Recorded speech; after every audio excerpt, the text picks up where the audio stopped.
The following stages and procedures are to perform a roof removal. Glass management. It is important at this stage that the vehicle is stabilised, the glass removed or cut through as required. The timing of glass management in relation to separating the roof from the vehicle will be dependent on the situation.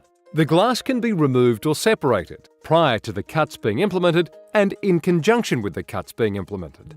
You must peel and peek into all pillars to identify any hidden hazards such as SRS firing cylinders or pretensioners prior to making any cuts. Stage 1 is to cut the first A-pillar. It is important to note that a logical sequence to the cutting pattern must be applied when establishing which will be the first and final cuts. The first cut is usually opposite the casualty and furthest away. The final cut should be, where possible, closest to the casualty. In this training exercise, our casualty is in the rear right passenger seat. Cut the A-pillar low adjacent to the dashboard. Stage 2 is to cut the first B-pillar. Continuing with the logical cutting sequence, cut the B-pillar high or low as appropriate to the vehicle and rescue plan. Stage 3 is to cut the first C-pillar. Continuing with the logical cutting sequence, cut the first C-pillar high or low as appropriate to the vehicle and rescue plan. Regardless if the cut is high or low, it must be efficient with minimal cuts versus time constraints. Stage 4 is to support the roof. It is important to note that as the pillars are cut around the vehicle, sufficient rescuers must be allocated to support the roof from falling in on the casualty and/or rescuers. 2 rescuers support the roof on the initial cut side.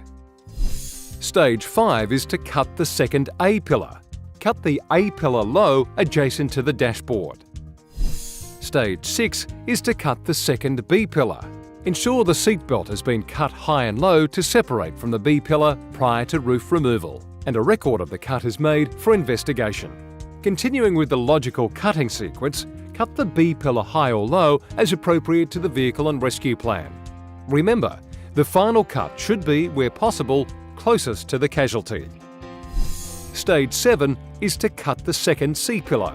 Continuing with the logical cutting sequence, cut the second C-pillar high or low as appropriate to the vehicle and rescue plan. Regardless if the cut is high or low, it must be efficient with minimal cuts versus time constraints. 2 rescuers support the roof prior to the final cuts. Stage 8 is to remove the roof. As a minimum team of 4, lift the roof. Move away from the casualty. Move in the direction with the least amount of metal over the casualty and place it outside the hot zone in the debris dump. Stage 9 is to cover the sharp edges. Place sharps protection on all cut edges. Hazards to be aware of are: cutters are too heavy and/or awkward for one person to use. Sharp cut edges. Cutting through seatbelt supports in the B and C pillars can possibly do severe damage to the cutter jaws. Debris or tools underfoot. Sunroof glass falling. Undeployed SRS airbags and/or pretensioners. Gas struts on hatchback vehicles may suddenly extend outwards when cut, striking personnel. Rescuers supporting the roof risk crush and pinch injuries. Control measures to employ are: use teamwork when using cutters. Cover sharp cut edges with sharps protection, blankets or similar. Locate seatbelt hanger brackets before cutting, ensuring they are in the down position and cuts are above the brackets. Clear route for removal of roof out of the hot zone.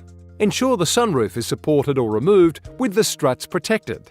Ensure SRS airbags are deactivated. Use hard protection. Peel and peek prior to cutting. Tape around the pillar with several turns of tape. Rescuers be scene and technique aware.